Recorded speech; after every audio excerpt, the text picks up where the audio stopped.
আমার স্বামী আমার সাথে ঠিকমতো কাজ করতে পারে না, তাই দেবর আমার সাথে ৩ ঘন্টা যেভাবে কাজ করল। গল্পটি সম্পূর্ণ শুনলে আপনাদের মেশিন দিয়ে টপ টপ করে পানি চলে আসবে। আপনারা হাতের কাজ করতে বাধ্য হবেন, তাই হাতের কাজ করার আগে অবশ্যই হাতের কাছে টিস্যু রাখবেন বন্ধুরা।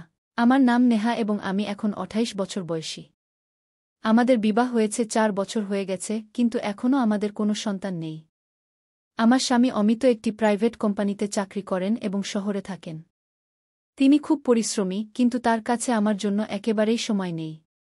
আমাদের বিবাহিত জীবন শুধু একটা আনুষ্ঠানিকতা হয়ে দাঁড়িয়েছে।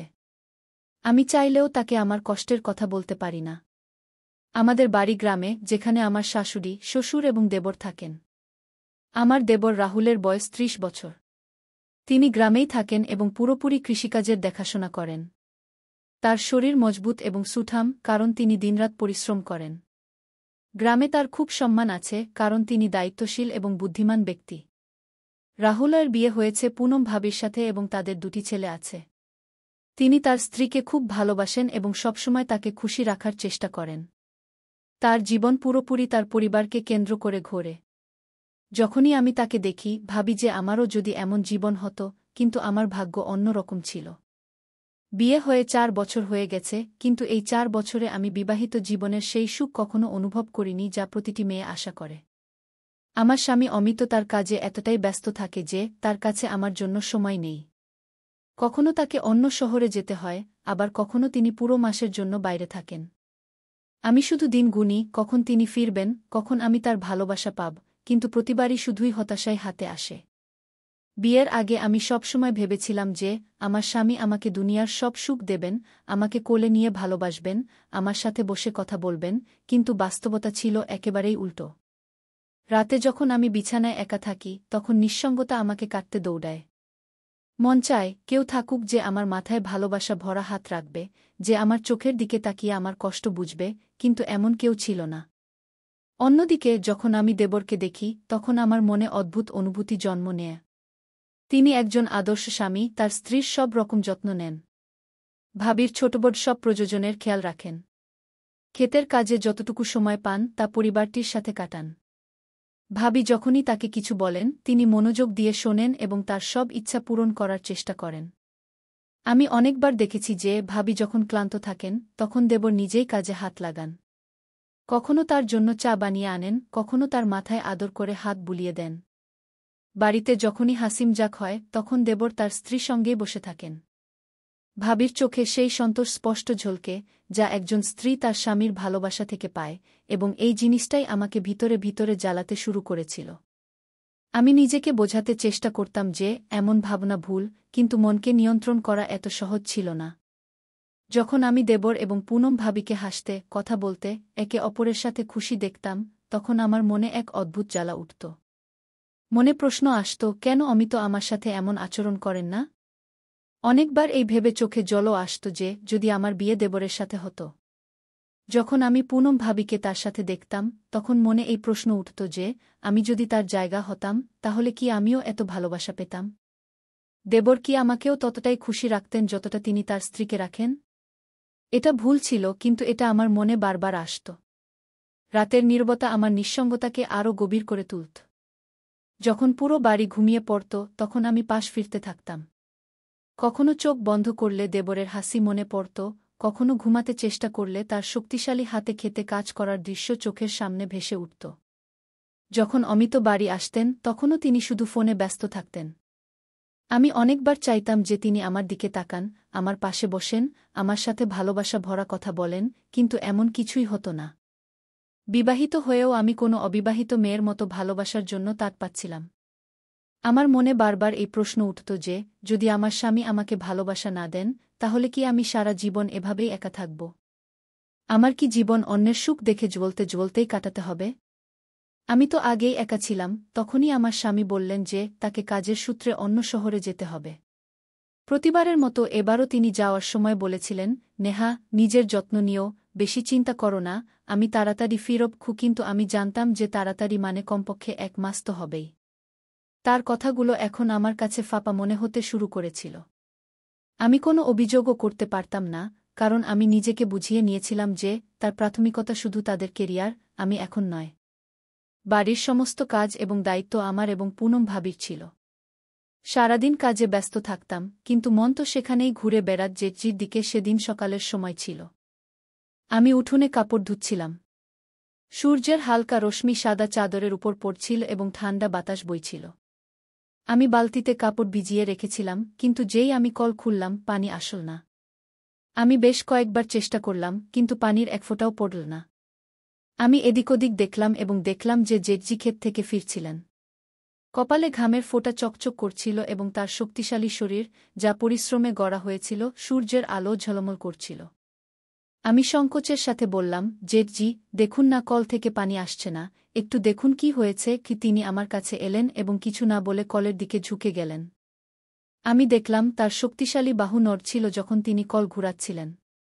তার চওড়া কাঁধ এবং ঘামে ভেজা টি-শার্ট আমার হৃদস্পন্দন বাড়িয়ে দিচ্ছিল। আমি নিজেকে থামাতে চাইছিলাম, কিন্তু তার পুরুষত্ব, তার পরিশ্রম, তার প্রভাব, কিছু তো ছিল যা আমাকে আকর্ষণ করছিল। যেই পানিটি বইতে শুরু করল, আমি তাড়াতাড়ি আমার হাত বালতিতে ডুবিয়ে দিলাম, কিন্তু আমার কবজি তার হাতে ছুঁয়ে গেল। একটা হালকা শিহরণ পুরো শরীরে ছড়িয়ে গেল। তিনি আমার দিকে তাকালেন, আমি ঘাবড়ে গেলাম এবং মাথা নিচু করে নিলাম। এখন পানি আসছে, দেখে নাও। তিনি হাসলেন। থ্যাংক ইউ, আমি আস্তে করে বললাম এবং তাড়াতাড়ি কাপড় ধুতে লাগলাম, কিন্তু আমার হাত কাঁপছিল। সেদিনের পর থেকে আমি বারবার তাকে দেখতে লাগলাম। যখন তিনি খেতে কাজ করতেন, আমি লুকিয়ে জানালা দিয়ে দেখতাম। যখন তিনি কুর্তা বদলাতেন এবং তার শক্তিশালী বুক দেখা যেত, তখন আমার গাল লাল হয়ে যেত। মনে অদ্ভুত অস্থিরতা হতে লাগত। আমি কি তাকে ভালোবাসতে শুরু করেছিলাম, নাকি এটা শুধু আমার একাকিত্ব ছিল, যা আমার অনুভূতিকে বিভ্রান্ত করছিল? অনেকবার আমি ইচ্ছা থাকা সত্ত্বেও তার কাছে যাওয়া থেকে নিজেকে বিরত রাখতাম, কিন্তু তবুও আমার চোখ অনিয়ন্ত্রিত ছিল। আমি জেনে শুনে সেই সব জায়গায় যেতে শুরু করলাম, যেখানে তিনি থাকতেন, কখনো রান্নাঘরে, কখনো উঠোনে, কখনো কুজোর পাশে। এবং আমি লক্ষ্য করলাম যে তার চোখও আমাকে খুঁজতে শুরু করেছিল। একদিন যখন আমি উনুনে রুটি বানাচ্ছিলাম, তখন জেঠজি সেখানেই বসেছিলেন। আমি হালকাভাবে আটায় মাখা হাত আমার চুলে বুলিয়ে দিলাম এবং আমার বেনি খুলে গেল। চুল আমার কোমরে পড়ে গেল। আমি দেখলাম তার চোখ আমার উপর স্থির হয়ে গেছে। আমার হৃদয় জোরে ধড়ফড় করতে লাগল। আমি জেনে শুনে আমার ওড়না ঢিলা করে দিলাম, যাতে আমার কাঁধ হালকাভাবে দেখা যায়। আমি ভাবলাম দেখি তার চোখে কোনো পরিবর্তন আসে কিনা এবং তার চোখে একটা গভীর চমক ছিল। তিনি তার চোখ সরানোর চেষ্টা করলেন, কিন্তু পারলেন না। সেই সন্ধ্যায় বৃষ্টি হচ্ছিল। আমি ছাদ থেকে কাপড় নামাতে গেলাম। তখনই বিদ্যুৎ চমকাল এবং আমি ভয়ে পিছনে সরে গেলাম। পিছলে পিছলে আমি পড়তেই যাচ্ছিলাম যে একটি শক্তিশালী হাত আমাকে ধরে সামলে তার ভারী কণ্ঠস্বর আমার কানে পড়ল। আমি উপরে তাকালাম, জেঠজি আমার খুব কাছে দাঁড়িয়েছিলেন। তার হাত এখনও আমার কোমরে ছিল। তার শরীরের উষ্ণতা অনুভব করা যাচ্ছিল। তার চওড়া বুক থেকে আসা হালকা ঘামের গন্ধ অদ্ভুতভাবে ভাল লাগছিল। আমি কিছু বললাম না। তিনিও তার পাক শিথিল করে দিলেন, কিন্তু আমাদের চোখ একে অপরের থেকে সরছিল না। সেই মুহূর্তে আমি বুঝতে পারলাম যে এটা শুধু আকর্ষণ ছিল না, আমার হৃদয় কবেই তার সীমা ছাড়িয়ে গিয়েছিল। সেদিনের পর থেকে কিছু বদলে গিয়েছিল, বা হয়তো আমিই বদলে গিয়েছিলাম। আগে যেখানে আমি আমার স্বামীর ভালোবাসার জন্য তর্ষে থাকতাম, এখন আমার চোখ অন্য কাউকে খুঁজতে শুরু করেছিল। আমি চাইলেও তাকে উপেক্ষা করতে পারছিলাম না। তার শক্তিশালী দেহ, তার গভীর চোখ, তার আপনত্ব, সবকিছু আমাকে তার দিকে টানছিল। তিনি আগেও একই রকম ছিলেন, কিন্তু আমি প্রথমবারের মতো তাকে এই দৃষ্টিতে দেখছিলাম। মনে প্রশ্ন উঠছিল, এটা কি শুধু আমার একাকিত্বের প্রভাব ছিল, নাকি সত্যিই আমার হৃদয়ে তার জন্য কোনো বিশেষ জায়গা তৈরি হয়েছিল?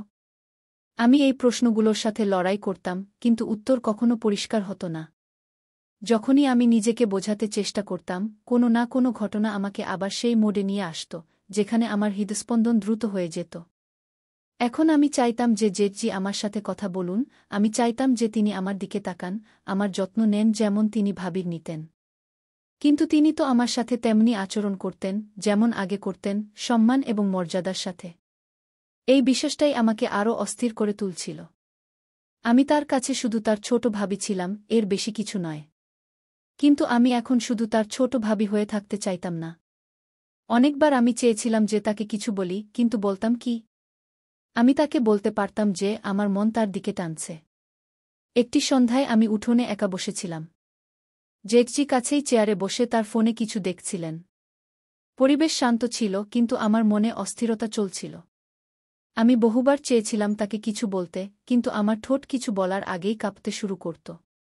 হঠাৎ তিনি আমার দিকে তাকালেন এবং বললেন, "কি হয়েছে, নেহা?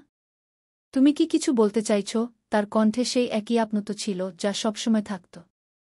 আমার মনে হল এখন সময় এসেছে, এখন আমার মনের কথা বলে দেওয়া উচিত। আমি সাহস জোগাড় করলাম। আমি ধীরে বললাম, "জেঠজি, আপনি খুব ভালো।" তিনি একটু চমকে উঠলেন, তারপর হালকা হাসি দিয়ে বললেন, "আরে, এটা তো আমি আগে থেকেই জানতাম, কিন্তু আজ হঠাৎ এই প্রশংসা কেন?" আমি চোখ নামিয়ে নিলাম। আমি তাকে সব কিছু বলতে চেয়েছিলাম, যে আমি তার কাছে আসতে চাই, যে যখন তিনি আমার আশেপাশে থাকেন তখন আমি এক অদ্ভুত শান্তি পাই, যে যখন তিনি মাঠে কাজ করেন তখন আমি তাকে লুকিয়ে লুকিয়ে দেখি, যে যখন তিনি আমার কবজি ছুঁয়েছিলেন তখন থেকে আমার হৃদয় বেকাবু হয়ে গেছে। কিন্তু আমি কিছুই বলতে পারলাম না, শুধু হালকা হাসি দিলাম। জেঠজির প্রতি আমার আকর্ষণ এখন একটি খোলা রহস্যের মতো ছিল, অন্তত আমার হৃদয়ের কাছে। যখনই আমি তাকে দেখতাম, হৃদয়ে অদ্ভুত চাঞ্চল্য হতো। তার কণ্ঠস্বর, তার হাসি, তার মাঠে কাজ করা, সবকিছু আমাকে তাকে আরও টানছিল। কিন্তু এই আকর্ষণ একতরফা ছিল। জেঠজি হয়তো কখনো অনুভব করেননি যে তার ছোট বৌদি তাকে এভাবে দেখেন। তার কাছে আমি শুধু পরিবারের একজন ছিলাম, শুধু অমিতের স্ত্রী। তিনি কখনো এমন কিছু করেননি যাতে মনে হয় যে তিনিও আমার সম্পর্কে কিছু ভাবেন, এবং এই বিশ্বাসটাই আমাকে আরও অস্থির করে তুলছিল। তারপর সেই দিন এল, যখন অমিত 1 মাস পর বাড়ি ফিরলেন। আমি ভেবেছিলাম যে আগের মতো এবারও তিনি শুধু তার কাজের কথা বলবেন এবং আমাকে উপেক্ষা করবেন, কিন্তু এবার কিছু বদলে গেছে বলে মনে হল। বাড়িতে ঢুকেই তিনি জিনিসপত্র রাখলেন এবং সোজা আমার দিকে এলেন। "কেমন আছো, নেহা?" তার কণ্ঠে আগের মতো শীতলতা ছিল না। তার মুখে সেই পুরানো ভালোবাসা ফিরে এসেছিল, যা আমি বিয়ের শুরুর দিনগুলিতে দেখেছিলাম। আমি হালকা হাসি দিয়ে বললাম, "ভালো আছি। আপনি কেমন আছেন?" আমি আশা করিনি যে তিনি আমার কাছে এসে আমার হাত ধরবেন, কিন্তু তিনি তাই করলেন। তার স্পর্শ আলাদা ছিল, আগের মতো নয়, বরং আরও গভীর, আরও সত্য। "নেহা, আমি জানি যে আমি তোমাকে আগের মতো সময় দিতে পারিনি, কিন্তু এখন আমি চেষ্টা করব।" আমার হৃদয় ধড়ফড় করে উঠল। একই সেই অমিত ছিলেন যার অনুপস্থিতি আমাকে অন্য কারো দিকে টেনে নিয়েছিল। এখন আমার সামনে 2টি পথ ছিল, একটি যা আমি এতদিন ধরে দেখছিলাম, অর্থাৎ জেঠজি, এবং অন্যটি যা আমি কখনো গ্রহণ করিনি, অর্থাৎ অমিত। আমার হৃদয়ে চাঞ্চল্য শুরু হল। আমি কি এখনও জেঠজির জন্য একই অনুভূতি রাখি? সেই রাতে যখন আমি একা ঘরে বসেছিলাম, তখন আমি নিজেকে এই প্রশ্ন করলাম, এবং উত্তর ধীরে ধীরে স্পষ্ট হতে লাগল। যখন আমি আমার জীবনকে ভালো করে দেখলাম, তখন অনুভব করলাম যে জেঠজির প্রতি আমার আকর্ষণ ভালোবাসা ছিল না, বরং শুধু একটি অপূর্ণ চাহিদা ছিল, সেই চাহিদা যা আমি আমার স্বামীর মধ্যে দেখতে চেয়েছিলাম, কিন্তু কখনো দেখতে পাইনি।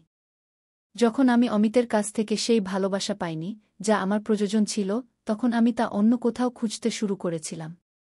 এবং সেই অন্য কোথাও আমার নিজের বাড়িতে, জেঠজির রূপে। কিন্তু জেঠজি কি কখনো অনুভব করেছিলেন যে আমি তার জন্য কিছু অনুভব করতে শুরু করেছিলাম? না। তিনি কি কখনো আমার চোখে কোনো পরিবর্তন দেখেছিলেন? না। এবং এটাই সঠিক ছিল। তিনি ঠিক তেমনি ছিলেন যেমন সবসময় ছিলেন, তার মাঠ এবং পরিবারে ব্যস্ত, তার সন্তান এবং স্ত্রীর প্রতি সমর্পিত। আর আমি এখন ধীরে ধীরে এই অনুভূতি থেকে বেরিয়ে আসছিলাম। অমিত এখন সত্যিই বদলে গিয়েছিলেন। তিনি এখন আমার সাথে বেশি সময় কাটাতে শুরু করেছিলেন। রাতে যখন আমি পাশ ফিরতাম তখন তিনি আমার হাত ধরে ঘুম পাড়াতেন। এখন যখন আমি উঠোনে বসি তখন আমার চোখ জেঠজির দিকে যায় না। এখন যখন তিনি মাঠে যান তখন আমি লুকিয়ে তাকে দেখার চেষ্টা করি না। এখন যখন তিনি আমার কাছে থাকেন তখন আমার হৃদয় জোরে ধড়কে না, কারণ এখন আমি বুঝতে পেরেছি যে আমার যে ভালোবাসা দরকার ছিল তা অন্য কোথাও নয়, আমার নিজের স্বামীর কাছেই ছিল। সবকিছু বদলে গিয়েছিল, কিন্তু একটি জিনিস যা কখনো বদলায়নি, তা হল জেঠজি কখনো অনুভব করেননি যে আমি তাকে পছন্দ করতাম। এবং হয়তো এটাই ভালো ছিল। আমার হৃদয়ে যে অনুভূতিগুলি ছিল তা এখন হারিয়ে গেছে। জেঠজি এখনও একই রকম হাসিখুশি, তার কাজে ব্যস্ত, তার স্ত্রী এবং সন্তানদের সাথে খুশি। আমি এখনও সেই একই বাড়িতে আছি, কিন্তু এখন আমার মনোযোগ শুধু আমার স্বামী এবং আমার বিবাহে। কখনো কখনো কিছু ভালোবাসা শুধু অনুভূতি হয়ে থাকে, কাউকে জানানো ছাড়াই। তো বন্ধুরা, একজন নারীর জন্য ভালোবাসা শুধু একটি অনুভূতি নয়, বরং তার পুরো বিশ্ব। যখন সে তার স্বামীর কাছ থেকে সেই ভালোবাসা পায় না, যা তার প্রয়োজন, তখন তার হৃদয় বিচলিত হতে শুরু করে। নেহার সাথেও এমনটাই হয়েছিল। অমিত যদি সময়মতো না বদলতেন, তাহলে হয়তো তার একাকিত্ব তাকে এমন পথে নিয়ে যেত, যেখানে দুটি পরিবার ধ্বংস হতে পারত, তার নিজের এবং তার জেঠের। তাই প্রত্যেক স্বামীর বুঝতে হবে যে, তার স্ত্রী শুধু রুটি বানানো এবং ঘর সামলানোর জন্য নয়, তারও ভালোবাসা, সম্মান এবং আপনত্ব প্রয়োজন। যদি সে এসব না পায়, তাহলে সে অন্য কোথাও ভালোবাসা খুঁজতে শুরু করে, এবং এটাই যেকোনো সম্পর্ক ভাঙার সবচেয়ে বড় কারণ হয়ে দাঁড়ায়। আপনার এই গল্পটি কেমন লাগল? যদি আপনার এই গল্পটি পছন্দ হয়ে থাকে, তাহলে লাইক করুন, কমেন্ট করে আপনার মতামত জানান এবং আমাদের চ্যানেল সাবস্ক্রাইব করুন, যাতে এরকম আরও হৃদয়স্পর্শী গল্প আপনার কাছে পৌঁছাতে পারে। ধন্যবাদ।